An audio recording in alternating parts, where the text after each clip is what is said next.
كي دازت ليكسبيريونس ديالك مع خطوه؟ مي شديت ليسون ديالي مكنتش عارفه شنو ندير، بديت تنقلب وكنت باغا زعما نقرا برا وصافي وقلبت على دي زاجونس وبات لي خطوه زعما احسن خيار نقدر نختارو. تقدر تقولي لنا على التجربه ديالك مع خطوه وكيفاش دازت الامور؟ صراحه الامور كانت مزيانه. وشنو غادي تمشي تقري ما شاء الله؟ ان شاء الله نمشي صاحبتي نقراو ماستر ديجري في التكنولوجيا اند هيومن نيوتريشن. تبارك الله. نقرا في التكنولوجيا اند هيومن نيوتريشن. الدراري والبنات اللي كيكونوا تالفين ما عارفين شنو يديروا شنو يقراو كيفاش يبداو، شنو كيفاش كتنصحيهم انت؟ صراحه من الاحسن يمشيو لشي ناس اللي هما ديجا عارفين في الدومين، احسن تكون لاجونس ديال الخطوه. شنو تبغي تنصحي شي دراري ولا شي بنات اللي تالفين ما عارفين شنو انهم يزوروا لا مورا الباك لا مورا الليسونس وبغاو يقراو على برا ولكن ما عارفين شنو الخطوه الاولى اللي يديروا؟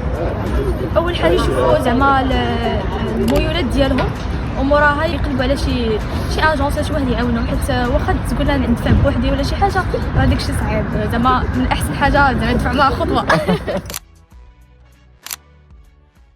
كل شيء كيبدا خطوة.